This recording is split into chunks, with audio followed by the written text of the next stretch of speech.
Start হয়ে গেছে ফুলকো ফুলকো kachori.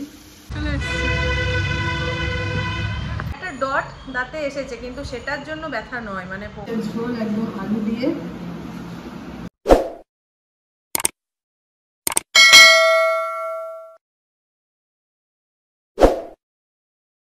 Hello guys, welcome back to my channel. সকলকে স্বাগত জানাই সকাল সকাল আমার চ্যানেল লাইফস্টাইল উইথ সঞ্চয়িতার একটা নতুন ব্লগে। তো নতুন দিন স্টার্ট করছি, নতুন ব্লগ স্টার্ট করছি। আর ব্যালকনি দেখে বুঝতে পারছো আজকে আমি শ্বশুরবাড়িতে, কাল রাতেই ফিরেছি। আসলে অনির্বাণ এসছে, মিডিলেও তো কলকাতা গেছিলো, তখন আবার ওখানে গেলাম, আবার এখানে, মানে এখন এই সপ্তাহটা আপডাউনই চলছে। তো আজ হলো শুক্রবার, এখান থেকেই আমি আর পবো দুজনেই স্কুল করবো। ইউজুয়ালি আমি শনিবারে আসি স্কুল সব চুকিয়ে, কিন্তু অনির্বাণ যেহেতু আছে সেই ভরসায় স্কুল ডেতে এসেছি। তো চলো, মোটামুটি বাজছে এখন 7:30, সবাই রেডি হয়ে গেছে আর পবো রেডি হয়ে গেছে। অ্যাকচুয়ালি আমরা আজকে বিফোর টাইম রেডি হয়ে গেছি, পবো খুব কোঅপারেট করেছে আজকে, তাই তো? ওকে, গুড মর্নিং বলো। ও মা গো, মুডটাও ভালো আছে, সেই কারণে ব্লগ সকাল সকাল স্টার্ট করা। তো চলো, গুড মর্নিং। তো চলো বেরিয়ে যাই। আর এমনিতে আমি একাই যাই, তো যেহেতু অনির্বাণ আছে আমরা ফুল টিম যাচ্ছি স্কুলে পৌঁছাতে, তাই তো? চলো চলো চলো বেরিয়ে যাই, চলো।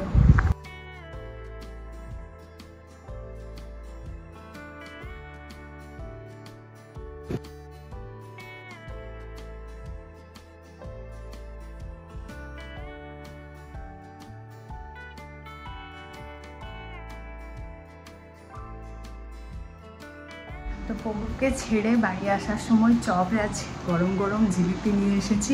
আমাদের তো খাওয়া হয়ই মাঝে মধ্যে, লাইটটা জ্বালাই, কিন্তু অনির্বাণের তো সেভাবে খাওয়া হয় না। আর দিল্লি তো ওইসব পাওয়াও যায় না, বিশ্বাস করো। মানে চপ তো জানোই পাওয়া যায় না, জিলিপি বলতে সে পাতলা পাতলা অমৃতি, তো সেটাও ভালো, কিন্তু ওই একদম লাল লাল কড়কড়া যেটা জিলিপি হয় সেটাও ভীষণ ভালো লাগে। ওই জন্য ওগুলো নিয়ে এলাম। আর এসে ডিরেক্ট রান্নাঘরে চলে এসেছি। আমার আছে স্কুল, তো পূজা আছে যে রান্নার, সে আসবে মোটামুটি 10টা, তার মধ্যে আমাকে তো বেরিয়ে যেতে হবে। তার জন্যে ব্রেকফাস্টটা আমি বানিয়ে নিচ্ছি।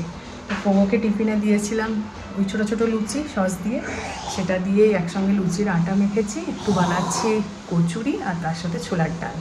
চল, এখানে আটা লেচি কাটা হয়ে গেছে, কচুরিরও ছাতুর পুরের বল বানানো হয়ে গেছে। এখানে ডাল বানাতে দিয়ে দিয়েছি, ছোলার ডাল। তেল গরম হচ্ছে, জাস্ট এরপরে ছাপবো। সব লেচিতে পুর ভরে একদম বেলা হয়ে গেছে, একসঙ্গে সবটাকে বেলে নিয়েছি যাতে আমার ভাজতে সুবিধা হয়। স্টার্ট হয়ে গেছে ফুলকো ফুলকো কচুরি।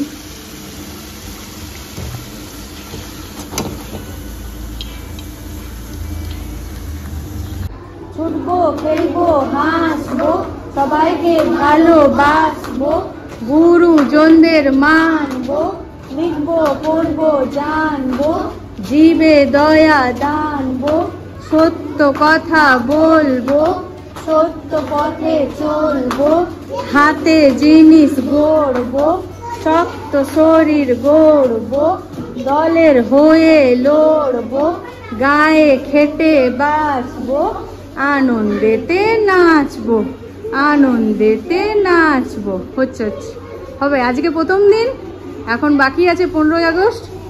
কদিন? আজ কত তারিখ? আজ 26। এখন এদিকে আছে 5 দিন আর ওইদিকে আছে আরো 14 দিন ধর। এখন অনেক দিন, 2 সপ্তাহর বেশি আছে। ভালো করে হবে তো? হ্যাঁ, করতে পারবি তো? ভালো করে প্র্যাকটিস করতে হবে, তাই তো? স্কুল করে দাঁড়িয়ে আছি এখন একটা আমাদের এই মোড়ে যেতে হবে এখন দিদির বাড়িতে। দিদি আজকে লাঞ্চ ইনভিটেশন রয়েছে আর ওখানেই যাওয়ার কথা রয়েছে, ওই জন্য আমি বাস স্ট্যান্ডের কাছে দাঁড়িয়ে রয়েছি। অনির্বাণের ওয়েট করছি, ও এখানে আসবে, তারপরে একসঙ্গে গাড়িটা এমন হর্ন দিচ্ছে যে ওর এখান থেকে বেরিয়ে যাবো, ডিরেক্ট দিদির বাড়ি যাবো। আর চলে এসছি,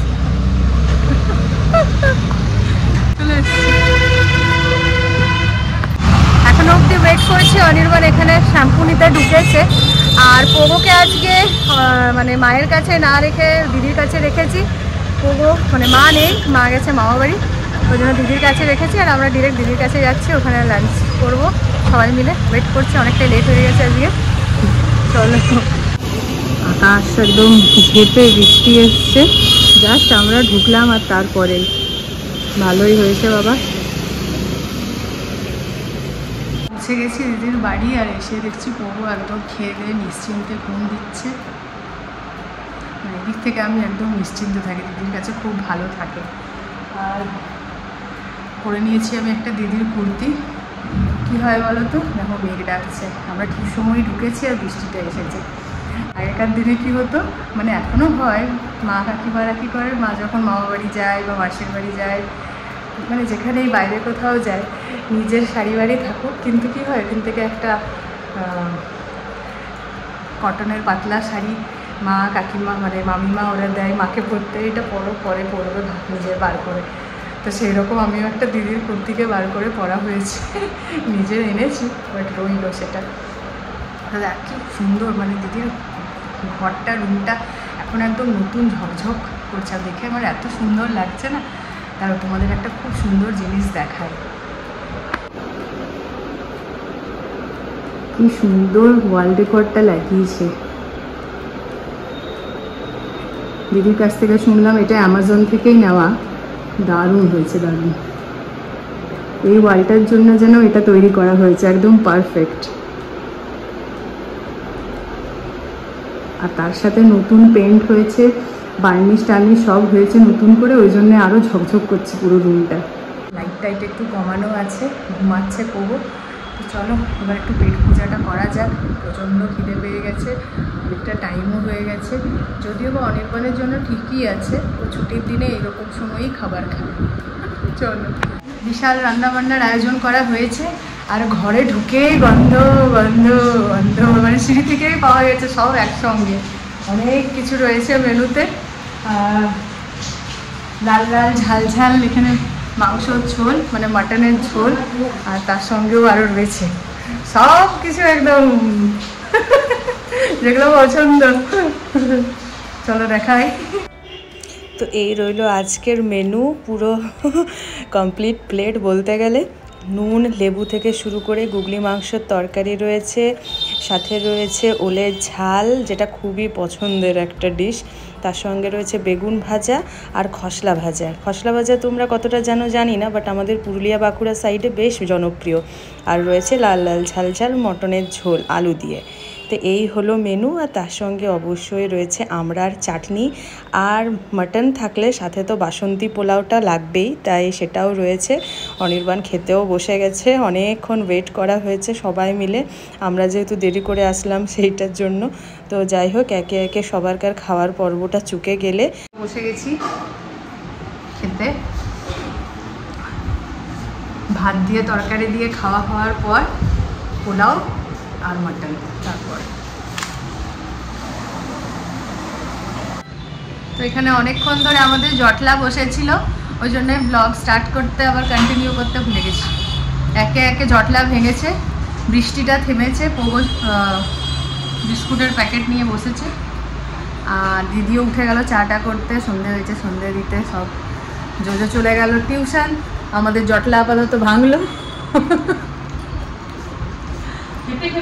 হ্যাঁ, ঘুমটুমো হয়েছে একটু আধটু। যা বৃষ্টি চলছিল মনে হচ্ছিল না থামবে বলে, এত বৃষ্টি, কিন্তু যাই হোক এখন থেমেছে। তো প্রথমে চাটা খেয়ে পরে একটু বেরোবো, পোগো রইলো এখানে, আমরা টুকিটাকি কতগুলো কেনাকাটা করার আছে। আচ্ছা, তো অনির্বাণের যাওয়ার দিনও ঘনিয়ে এলো, মানে আসতে আর তর নেই, যাওয়ার দিনও একদম ঘনিয়ে এলো। আগামী পরশু দিন মানে রবিবার দিন দুপুরে বেরিয়ে যাবে, তো গোটা কত জিনিস কেনাকাটা করবার আছে, সেগুলো আজকে নিয়ে নেবো, কালকে নাহলে মানে যদি আবার বৃষ্টি স্টার্ট হয়ে যায় তাহলে তো রিস্ক হয়ে যাবে। ওইসব কেনাকাটা করার পর আসবো, দিয়ে অনির্বাণ যাবে বন্ধুদের সঙ্গে দেখা করতে, আমরা কিছুক্ষণ এখানে থাকবো, সেই রাত্রিবেলা একবারে বাড়ি যাবো। এই হলো প্রোগ্রাম। বলো। তোমার বিস্কুটটা অনেক ভালো লেগে গেল নাকি? খাবো না করে এতগুলো খেয়ে নিচ্ছ। হ্যাঁ, দাঁতটা কি হয়েছে? তো পোগোকে ডেন্টিস্টের কাছে নিয়ে গিয়েছিলাম। সামনের দাঁতগুলো দেখে পরে বলেছে কোনো ব্যাপার না, ও একদম দুধ দাঁত। প্রথমেই ওই দাঁতগুলো ভাঙবে, কারণ সবচেয়ে উইক আছে ওই দাঁতগুলোই। তো তোমরা যে ভিডিওটা দেখেছো, ওকে ডেন্টিস্টের কাছে নিয়ে গিয়েছিলাম, মানে আমাদেরই ভুল। ও প্রথমে বলছিল দাঁত ব্যথা করছে, কিন্তু দাঁতে কোনো প্রবলেমই ছিল না। ওর জিভে সেই ঘা হয় না, ওইরকম টাইপের হয়ে গেছিলো এই সাইডটা। তারপরে ডাক্তারের ডেন্টিস্টের ওষুধ মোটামুটি 1.5-2 দিন মতো চললো, কিন্তু তা সত্ত্বেও কোনো সুরাহা হচ্ছিল না। তারপরে দেখা গেল যে জিভের ওই জায়গাটা যেন সাদা সাদা হয়ে আসছে। ওই ওষুধ বন্ধ করে আমরা হোমিওপ্যাথি ডক্টরকে দেখালাম। এই হোমিওপ্যাথি ওষুধ খেতে মোটামুটি আবার 1.5-2 দিনের মধ্যেই জিভ ঠিক হয়ে গেছে। এখন খাবার দাবার সব খেতে পাচ্ছে, মানে এত কষ্ট পাচ্ছিল, মানে চোখে দেখা যাচ্ছিল না।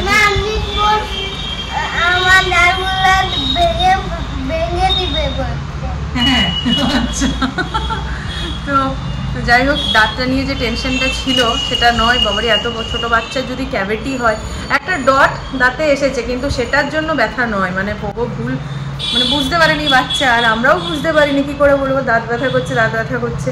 পরে জিভের স্পটটা দেখা গেল যে জিভে ঘা হয়েছে। ঠিকই আছে, চলো এখন সব কিছু নর্মাল। আবার খাওয়ার দাওয়া স্টার্ট করেছে, চিবিয়ে খাওয়া স্টার্ট করেছে, শক্ত জিনিসও খাচ্ছে। সেই দুপুরবেলা থেকে খেপে খেপে অনেকবারই বৃষ্টি হলো, এই একটু থামতেই আমরা বেরিয়ে গেলাম। আর দেরি করা ঠিক হবে না। সন্ধে প্রায় বাজছে 7:30। হাতে যে কটা কাজ রয়েছে টুকিটাকি সেগুলো মিটিয়ে এবার বাড়ির পথে পা বাড়াতেই হবে। তো আমাদের মেন বাজারেই গেলাম। আর বাজারে যেতেই যে জিনিসটা আমার এবার চোখে পড়লো সেটা হচ্ছে একজন দিদি বসে বসে পাশে রাস্তার সবুজ চুড়ি বিকছে। আর আমাদের একটা নন বেঙ্গলি কালচার পুরুলিয়াতে প্রচুর রয়েছে, মানুষজন বেশ ভিড় করে সবুজ চুড়ি হাতে পরছেও শ্রাবণ মাসের জন্য। আমারও ভীষণ ইচ্ছা করছিল বহু বছর ধরেই, ইভেন এই বছর তো আরও বেশি করে, তাই এবারে লোভটা সামলাতে পারলাম না। 2 হাতে 3টা করে 6টা কাঁচের চুড়ি পরেই ফেললাম। বেশি তো পরা যাবে না, কারণ পোগোকে এখনও মাঝে মধ্যে কোলে নিই, তারপরে স্কুলে যাই, তো সেভাবে হাতে এক গাদা চুড়ি ঝনঝন করে পরে যেতেও কেমন যেন দেখায়। তাই মিনিমাম যতটা না পরলেই নয়, 3টা 6টা হাতে পরলাম। বেশ ভালো লাগছে দেখো। এই প্রচণ্ড হিউমিডওয়ালা গরমে যারা সত্যি চুল টুল খুলে বেরোতে পারছে তাদের হ্যাটস অফ। আমার তো এই ছাড়া কোনো অপশন নেই। তো ঘুরে চলে এলাম, টুকিটাকি কেনাকাটা করার ছিল। ফ্যান বন্ধ করতেও পারছি না, হয়তো ফ্যানের আওয়াজও আসছে। আর আমাকে ছেড়ে দিয়ে আবার অনির্বাণ একটু বেরোলো বন্ধুদের সঙ্গে দেখা করতে। আবার কবে আসা হবে, কবে দেখা হবে। তো আমরা যেখানেই রইলাম একবারে একসঙ্গে বাড়ি ফিরবো। ওর আজকে পড়াশোনা হলো না, যদিও আজকে ফ্রাইডে, অতটা চাপ নেই। ফ্রাইডে মানে কালকে যেহেতু স্কুল নেই, ওই জন্য একটু হলেও কম চাপ আর কি হোমওয়ার্ক করানোর। তো ওইটাই কিছুক্ষণ থাকবো। অনির্বাণ মোটামুটি 9টা নাগাদ চলেই আসবে, তারপরে বাড়ি ফিরবো। মা তুমি লুডো খেলছিলে? হ্যাঁ, কি কালার আছে বেটা? লুডোটাই বলো না, কি কালার আছে? চলো, অনির্বাণও ফিরে চলে এসেছে। এবার বাড়ির পথে পা বাড়াই। বৃষ্টিটাও এই সময় থেমেছে। আজকের ব্লগটাও এখানে শেষ করছি। ভালো লেগে থাকলে অবশ্যই একটা লাইক করে দিবেন। চ্যানেলে যারা নতুন দেখছেন প্লিজ সাবস্ক্রাইব করে নেবেন। দেখা হবে আবার আগামী ব্লগে। Good bye.